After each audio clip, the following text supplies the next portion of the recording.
Hello everyone, you're now listening to After Scrum with Ada And Ami. Here we talk about what is new What's interesting? and what you would have considered difficult in tech. Lego.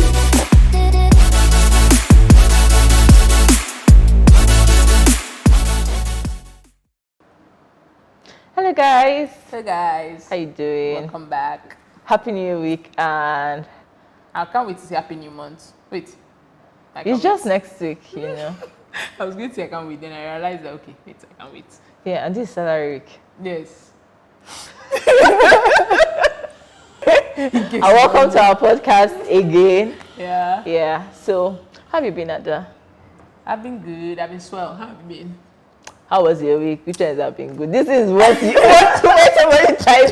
How are you? Someone that you've not talked to like 1 month. Fine. I'm good. And you?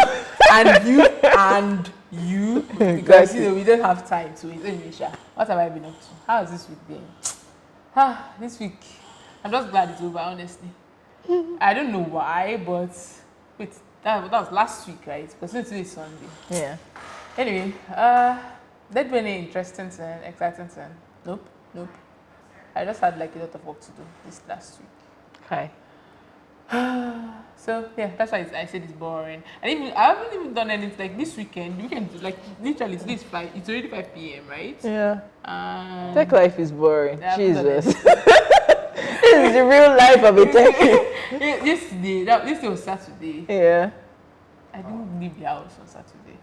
I didn't leave the house most of the. Till today. Thank God for Actually, I after came school. to the office on Monday. So see, I left the house.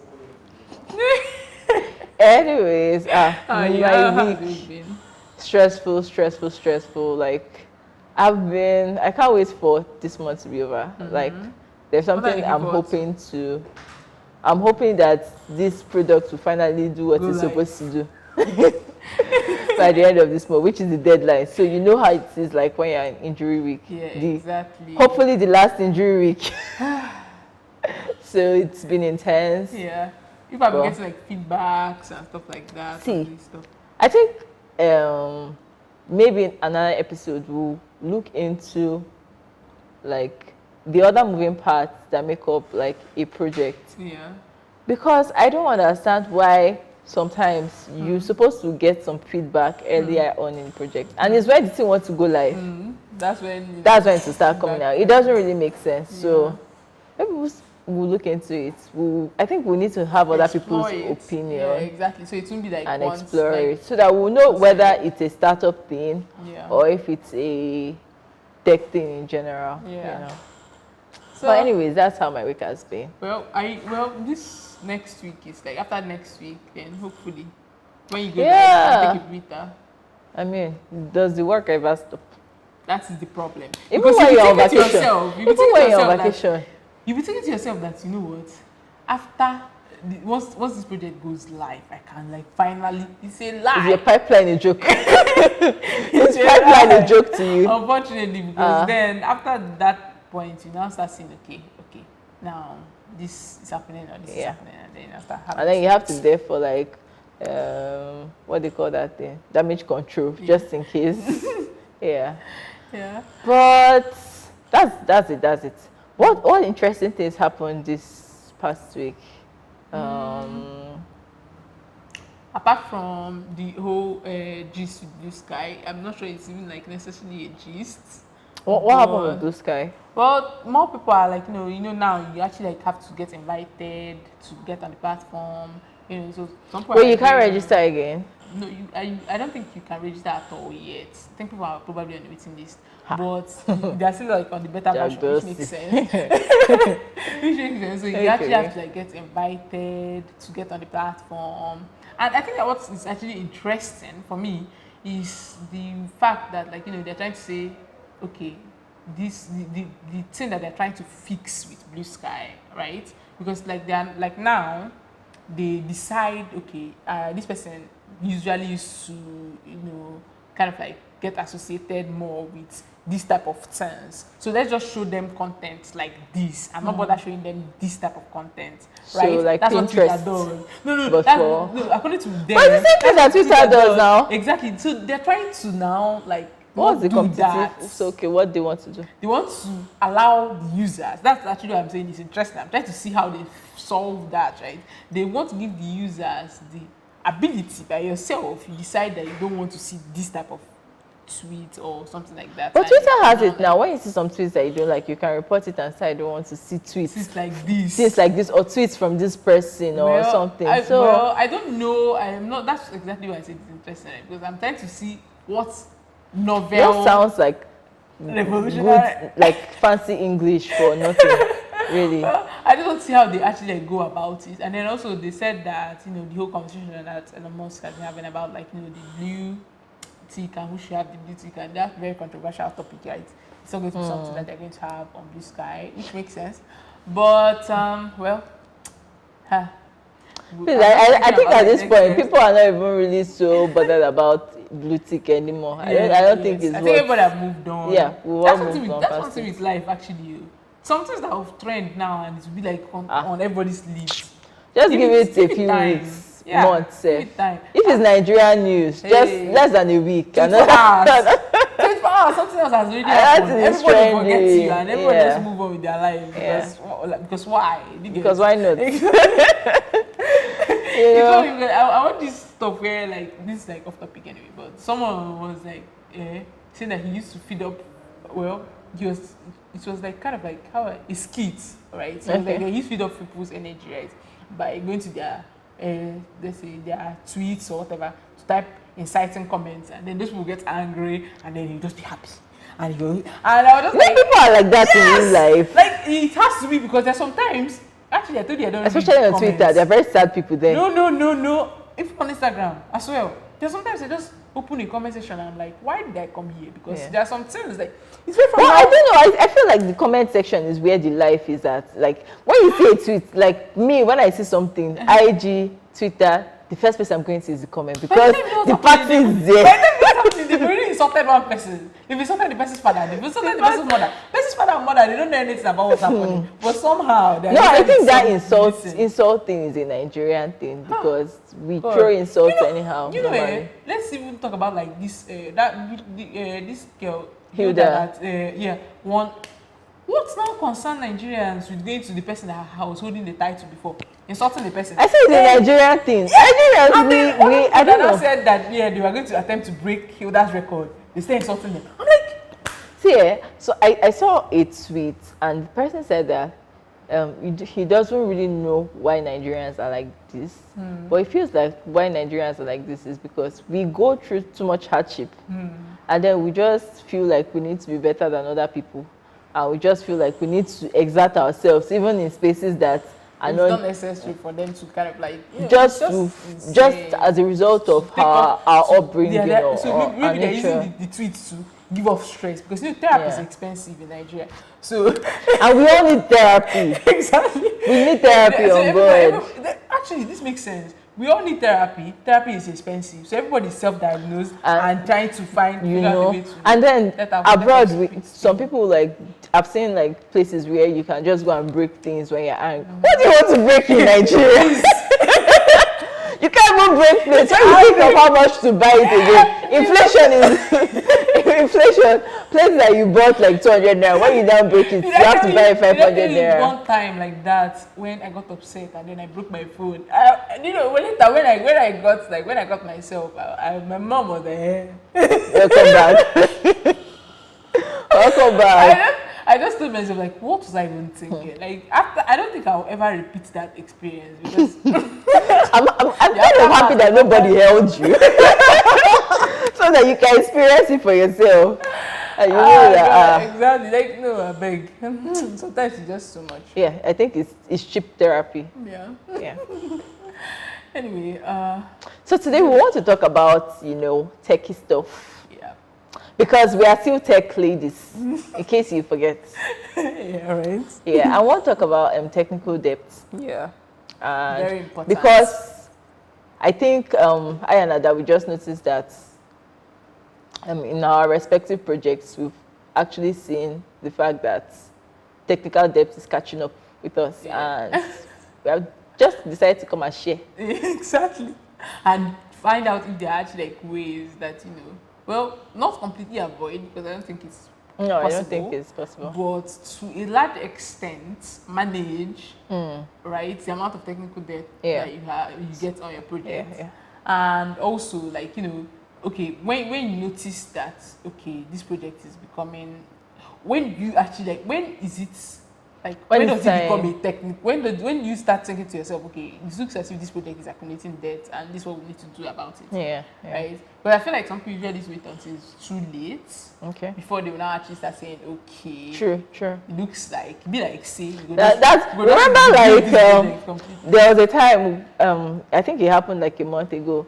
Devs are designers are always fighting on Twitter. They're always saying, this one stole my design, this one stole my design. Then this guy after all time, he was like, developers, if you say that someone copied your code, they'll be like, I can't remember writing this code. Developer that wrote the code yesterday. Exactly. You know?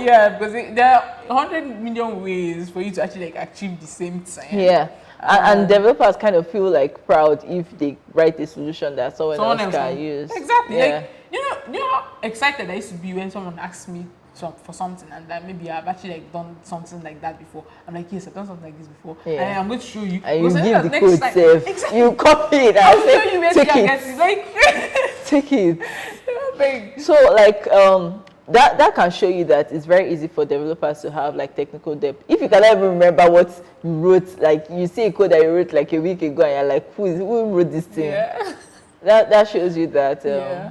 you know, I think that we accumulate it fast. Yeah, I think that technical debts in projects usually used to even start off at the early stages when, like, because usually someone says, okay, So I have an idea. wait, sorry. Yeah. Before we go on, what is technical debt? Because we've said it like so many times. Okay, technical debt Yeah. is like when you notice, I'm just going to use in layman terms, right? When you notice that, okay, it looks as if this project is not going to, you're not going to be able to maintain this project a few more years down the line because either the project is going to be breaking or, just crazy things. Or someone else can't just jump in on the project and start working on the project without having another person holding their hands along the road, right? It's like if you don't have, like, the senior engineer that actually, like, started the project saying, okay, this is why this code is here, And this is where this is, then this is where that the is. only thing for them to do is to start the project afresh. Right? When you need to, like,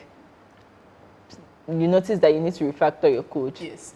Basically. Exactly. Yeah. So how have you worked on a project that was like the technical debt was, like, too bad that you felt like starting the project again? This is like an existing project though.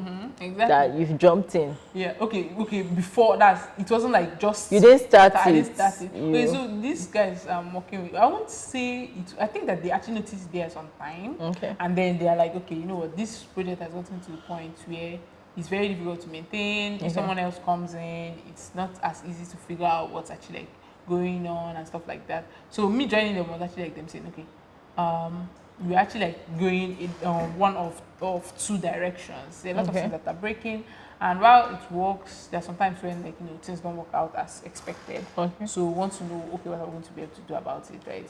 So that was actually my first time finding that in an existing project. But apart from that, there's the first project that I actually, like, started working. One of the first projects I worked on, right? I just noticed, like, I had a very difficult conversation with CTO, like, was it on Friday, where we were talking about, like, the fact that I have decided that it's one of two things, right? Because I've been working on projects for a very long time. It's easy for me to maintain because I'm working on the project. I know where everything is. Yeah. But if someone else joins me on that project, the person is going to find that project very difficult to navigate. Okay. Right?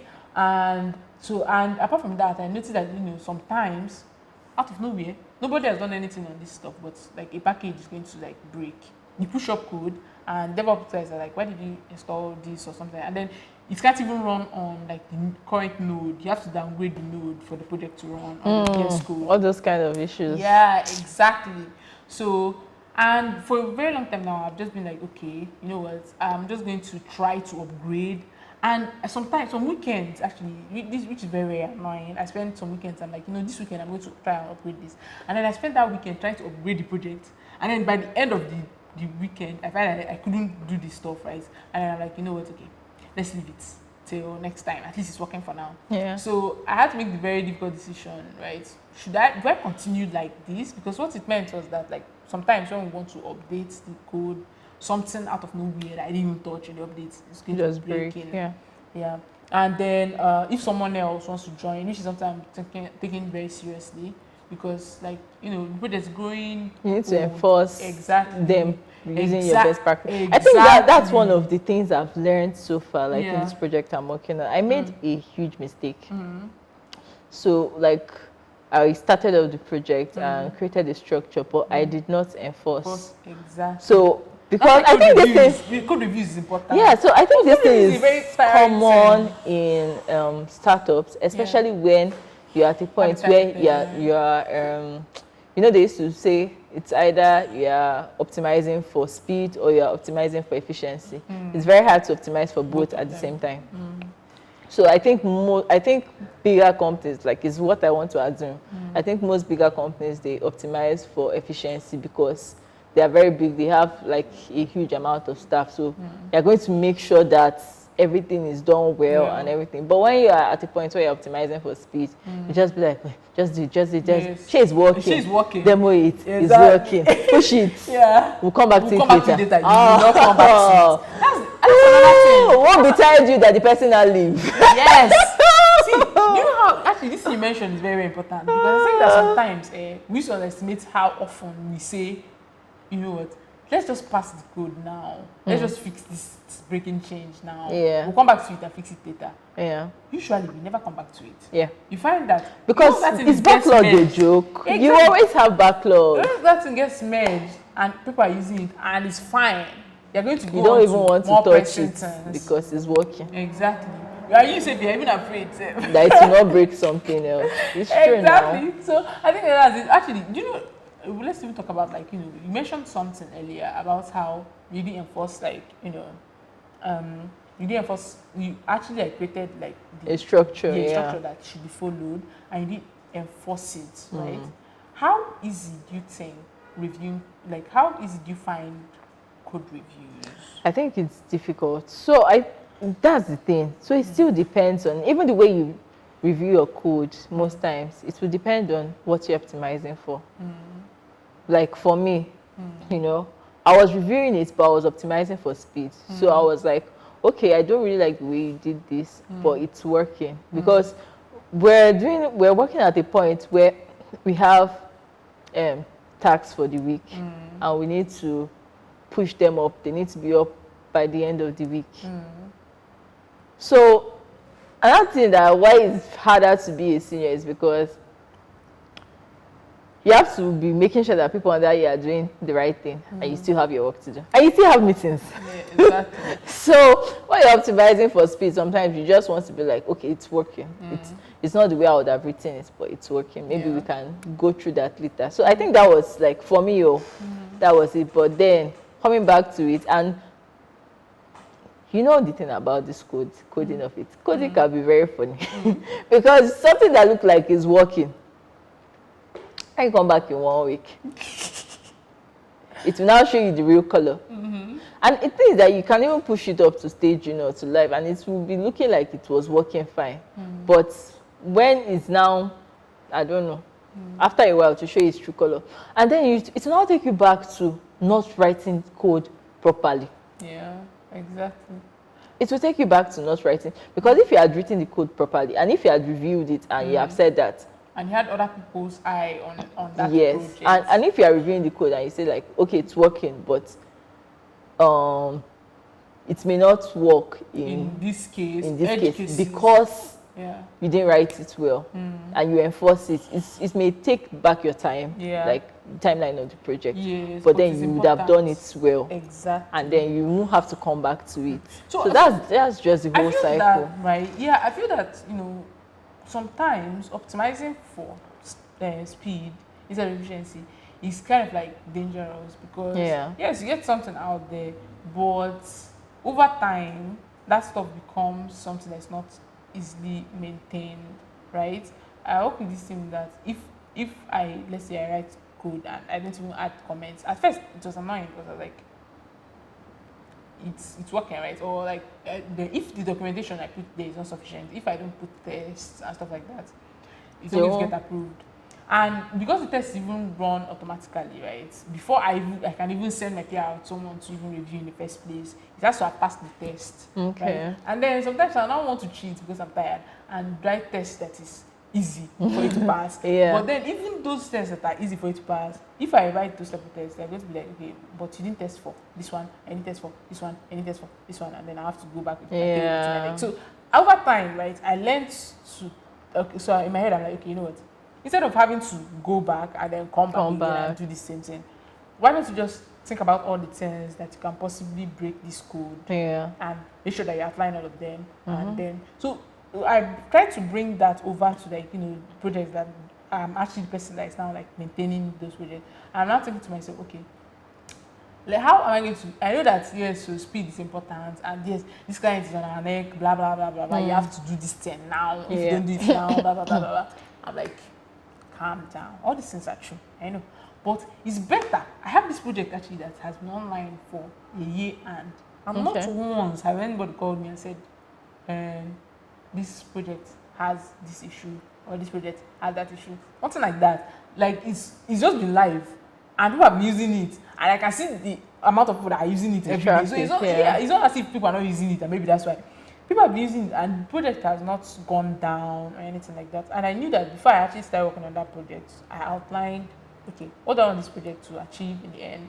So planning was important. In as much as I know, the me of now can see like lapses in my judgment as of that time.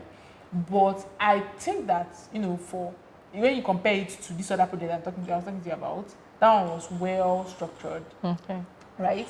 And and of course, like you remember what we were saying about like the issue with technical debt being that it's not as if you can completely erase it because over time you have like packages get upgraded, some things get deprecated, and you have to update constantly.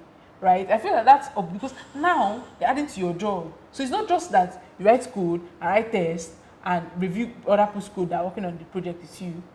All right, and make sure that your code meets all the standards. You also have to make sure that if you're using something in the project, that thing is being maintained, and not just that it's being maintained, that if it's upgraded, you make sure that you do the update immediately. Make sure that your documentation is up to par because otherwise, over time, documentation is another thing. Exactly. You say, okay, you know what? It's not just this one thing. After a while, we'll come back to it. You'll come back to it, and by the time you know what's happening. I have to write this project or something else. There was a project that I was added on last year. That project, God. It's not that my relationship with the person that added me to that project, I would have run away the first time I saw the code. Because like I felt like the basic code structure was not even like there. Like when I came. So when I'm writing like a JavaScript project, I prefer like something to be structured. You have your JSX, you have your actions in a different folder, all those things, import it. So these people, they were writing everything together and everything was just looking, and the pages, the components were very long and everything was just jackpot, like. Just imagine how you now start thinking to review that kind of code. You see, I used to tell people separation of concerns is important for a reason. So it's not a mate. And the thing is that when they added me on the project, right? They fired all the other people that were working on that project. Only one person from her. So like we're like an entirely new team, right? And only one person and the person was even a back-end person. So it can't really help you much when you're trying to like, so of course you take out some time, maybe like a few days or a week to understand the project, but there's no understanding like when you're actually writing the code or when you're looking for where to update and all those things. So it was crazy and I just knew that, I just started feeling like, you know what, if possible, these people should just start it again. Start from the beginning. I swear. Like, so that's what technical debt can do. Like, so who do you think should be responsible for technical debt in a project? I think that everybody that is concerned with the project. How do you feel writing something that you know that you're not the one that caused this technical debt and did not I'll be tell you? annoyed. But the truth is that I used to think about it in terms of that, you know, I know that somehow, somewhere, there's someone else that's writing code that is due to the debt that I accumulated on that project. Okay. Right? And also, it's as if sometimes writing bad code is the reason for technical debt. Right? Yeah. But there's sometimes where people actually like make good decisions. They plan out the code well, and then they start. And sometimes during the course of the process, project, yeah, exactly, things like start getting heated because forget that I'm saying, you know, let's just take time to. Sometimes, right, the business people are not like the people that are talking to the clients are not really interested in why you don't bring the thing out. Yeah. What they know is that the project is not they want out. it out now. Exactly, the client needs the stuff. Yeah. And if you don't bring out the stuff for the client, then what you're building is useless because then they can't sell it and then they can't, make money and they can't pay you. So exactly. Yeah. So that's what they're actually like interested in the Yeah. first place. So like when I think about things like that, I know that it's easy for me to sit down here now and say, you know what, always like let's efficiency be what you're going for instead of speed. I know that it's easy for me to just say it. Yeah. But in the end, right, I know that like it's easier said than done. But I feel like sometimes if like what needs to align is the developers need to align with the business people. They need to be honest about like the timeline. There's no point in someone coming to tell the business people that this project is going to be ready in 2 days when you know. When you don't know. Yeah, exactly. I think sometimes you don't even know the problem. You don't even know the scope. You don't know exactly. It's better for you that you overestimate how long it's going to take. I agree. Than that you underestimate. Because I feel like it's better that you tell someone, okay, you know what, I think this thing is going to take like a week to complete. Instead of telling the person, I think it's going to take like 2 days. And then in 2 days, you may even have other things to do. Yes, you've not started because the stuff breaks. Exactly. It doesn't make sense, right? Yeah. And I know that, you know, sometimes, you know, to our best intentions, of course, we're just trying to, like, you know... You want to be 10x. You're trying to say, promise, like, you're trying to say, okay, I deliver. I know I can deliver this 10 in 2 days. And maybe, ceteris paribus, all things being equal, right, you would have delivered it in 2 days. But all things can never be equal. Never. You're not sure. Or maybe you will now be doing it. You now come across one bug, you will now have migraine, and that's it. You know, there are some migraines that can just shut you down. Exactly. That's it. You just know that it's time to, you know, sometimes they say that your body just be the one that will tell you that it's time to rest. So, okay, but what do you, apart from like, you know, these things that we've mentioned, right, about like, you know, ways that people can actually like avoid technical debt, right? What do you think that they could do to, we still talked about the fact that, you know, it's not possible to completely avoid it. So they can't avoid it completely. So what are we telling them now then? So I feel like one of the most important ways, like one of the best ways to avoid technical debt is separation of concerns and take it to heart. Like when you are starting out, most of the time, the ways to avoid these things is in the start of a project. So when you do like separation of concerns for all your components, as much as possible as can be a component, a separate component, just make it a separate component. You see that when you want to update it, it's very easy because instead of looking for all the places within the project that you used a similar component, you just know it's one place that you're going to update. If you are going to update a structure, you know that, okay, this is the structure, this is the hierarchy, these are the folders. You just know that because everything is together, everything is like a component of a component of a component. You just know that it's very easy to just arrange everything at once. So I feel like that's like the most important place to start. That's in the first place. Yes, because I feel like once you have that covered, then every other thing is going to be like secondary. And at sometimes, like in this my project I was going through, like sometimes you may not even know how to build something, right? You may just be building it, and then you now reason that you've used this thing like several times, you could have made it a component, but now you're like already too late. Yeah. And you didn't realize it on time. I think that's where planning comes in, because even though at the point at first you didn't know how to build it, if you had actually like before writing the code gone down to okay, I don't know how to build this thing, but let me see how other people have done it. Yeah. And then okay, this is how this person did this is how this person did this. Okay, is there a way for me to make this stuff that this would do better? So how do you get to like know what other people have done? Because it's not like you can go and see a similar project and go and see their whole code page. Okay, that's the thing, right? If you're talking about like a whole project, then that's fine. I was thinking that if you're like, let's say you wanted to add like a feature that's on this view, you want it to be like this, on grid view, you want it to be like, you want it to have like a different look, right, on grid view. And you've not done something like that before. Something like that is something I feel like you can find where maybe someone else has done something similar, and then you can look at like different people's implementation of the same thing, and then you can decide, okay, this person's implementation looks a little bit cleaner, but then I like the way this person did this thing. So what if I put these two things together? How can I like put it in my project? You plan it out first before you actually even start. And there's also something you mentioned earlier about like you joked about the guy saying that like people that write code see the code and they're like, well, I didn't even remember. I don't even remember writing. Documentation is not just about the next person. It's just about you. It's a way to remind yourself when you are saying 2 days ago you added this code and this is why you added this code. Right?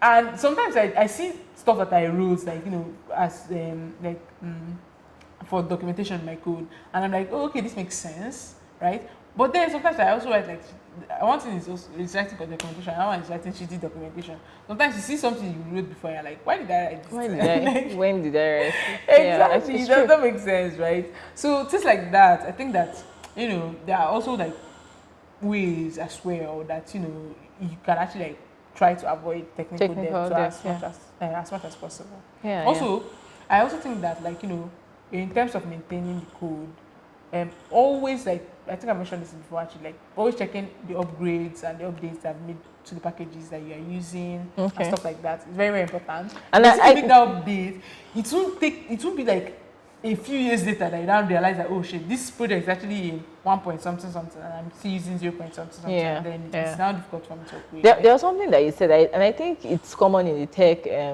industry where because we have so many new technologies every day, everybody just wants to be like, I'm using this new thing, I'm using this. So I feel like simplification is the best thing. If you don't need to use a package, don't use it. See, there are some things I would just rather say, you know what, let me take my time and figure out how to write this thing and then I'll create it as a component instead of installing a package, because packages can come with problems. I try as much as possible to use as little packages as possible. I feel it's one thing, and we always like to over-engineer to show that we are using the latest thing. Or the problem with the problem with that is also like the time thing, right? There's sometimes when you want to build something out and you want to build it really fast. Yes, exactly. So it's easier, right, to just use a package, something in that type of instance. But if it's something that, let's say someone builds like something that a package that literally tells you if something is true or false, something that you can easily do, right? And then you now can install the package with so issues, right, into your own project and then be using it there. It does not make abuse number. So maybe they will not now update it, or the package will now be duplicated or something. It's now be causing issues. I think packages should be used only when it's necessary. But actually, it's very funny because there are also times when the package, it was necessary, all right, for you to use it. At least that package that is necessary, that is behaving like it. Right? And so do you know the most annoying thing about packages? When you are trying to find the best package to use and you now go online and is that same package that's giving you nonsense, giving you issue that everybody's talking about. You don't have to go and open issue on GitHub. It's so annoying. Even if you don't open issue, it's one thing to open issues, another thing to solve your problem. Exactly. Opening issue will not solve your problem. Because only God knows when they will respond to you. Exactly. Something I also want to, I think that I need to mention this to newbies, right? Because when you want to install packages, you just find anyone and just be like npm install, let's use this one, right? But you have to check, when was the last time this was updated? How many people use it safe? Yes. How many times has it been downloaded? Do they have open issues? Go and check their open issues and make sure that what you want to use is not among the part of the stuff that is even in open issues in the first place, right? stupid things like this, or like small things like this, may seem like really inconsequential, but they can make a lot of difference in your project actually, because you may see that, oh, okay, this project that I actually, this one that it seems easy to integrate and I like it, but it has very few people downloading it, installing it, and you know, you can just like decide and make like a complete U-turn, right?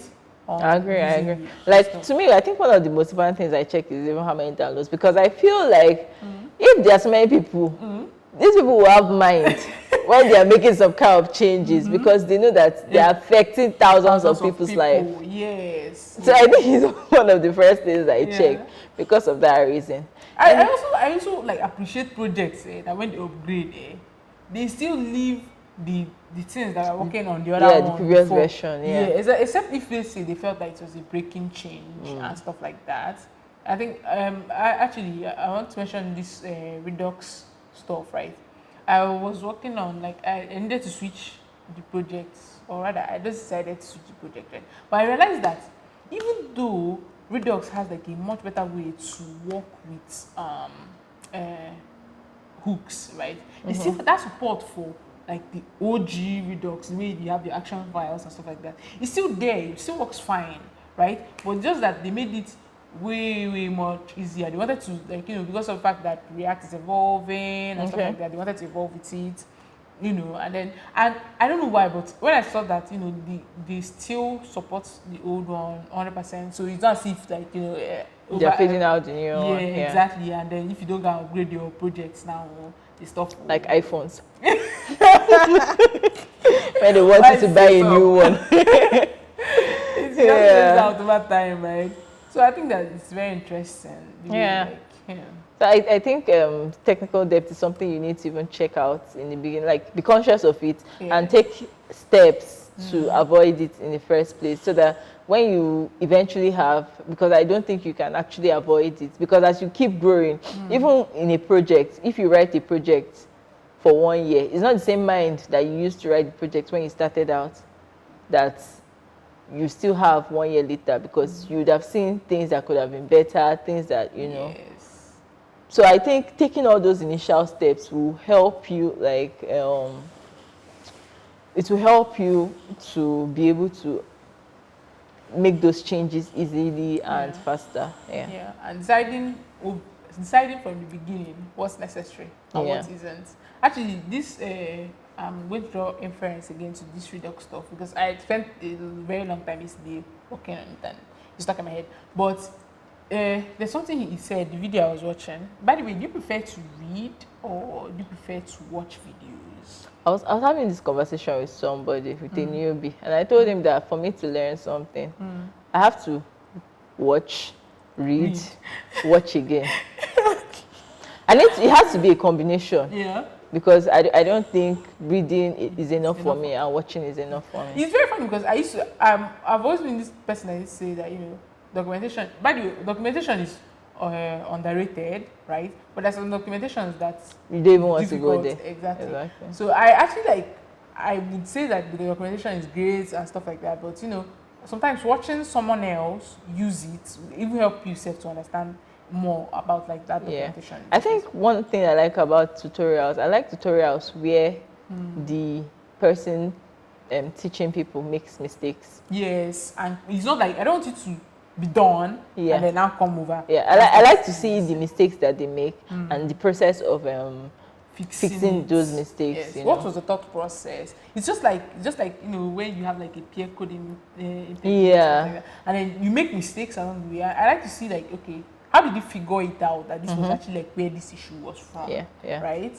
And it's so interesting. So, okay, but I was telling you about saying something about how like the React package. Yeah. So the guy was saying that, right, that one thing he finds is that most people don't really need Redux in their project. I think a lot of people have been saying this thing over the years, right? And sometimes you don't need. Actually, the guy is one of the people that builds Redux, right? Okay. So he was saying that like a lot of times he hears what people want to use Redux for, and he's like, well, this project you're building does not necessarily use it, but it's fine that you want to use it. You can still use it, it's fine. But he was just saying that. So I think that the place of knowing why you need to use a tool and deciding if it's more important that you use this tool over maybe like another one, having like options is really good. So like when you decide, okay, no, this is a much better alternative to this one.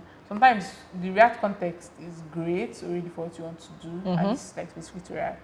But then if you have like, if it's a really big project and you see that props drilling is going to be an issue, then you might decide, you know what, now let's just go with a different way. Yeah. But then Redux is not even like the one and only, right? There are a lot of other options. I feel like Redux is very popular. Yeah, it is, and it has like a lot of community, like there's a lot of community around it. So if you have questions, it's very easy to get someone to respond and stuff like that. But then that doesn't mean that, you know, there's like, maybe there's something else that would have been a much better solution, easier solution, lighter as well for a project. Would you decide to use Redux, even though you have like a better alternative in the sense of what you're building, just because of the fact that Redux has like better community than the other option?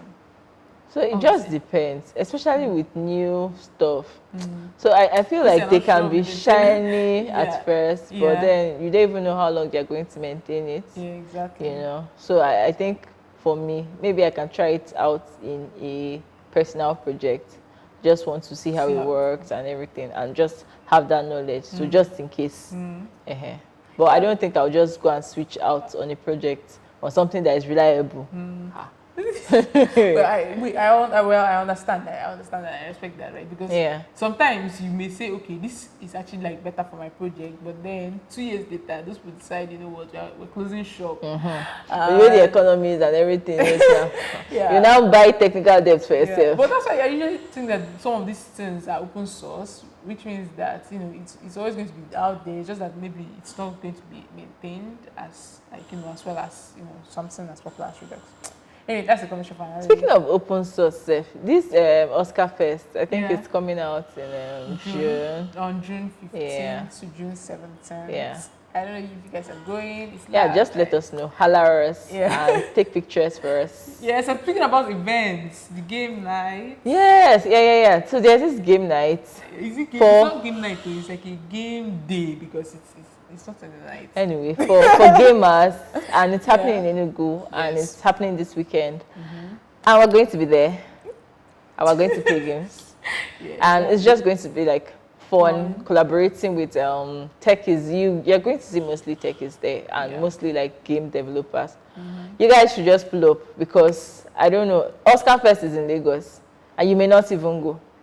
So the one that I say, why not? Exactly. So make it down to the make it a date, and you're going to see it on our socials, and we'll be there. So make it a date. All right. I think that's it for today. Do you have any other? No. All right.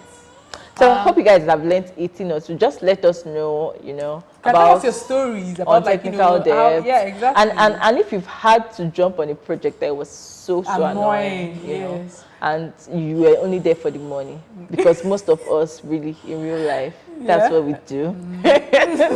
So don't be shy. Tell us about your technical debt story. I actually I really hope someone writes in and tells us you can really comment on any of our pages on our socials. Exactly. And then if there's something you want us to talk about maybe next, want to hear from you guys. Don't forget to like, subscribe, etc. Do all these things. Bye. Bye.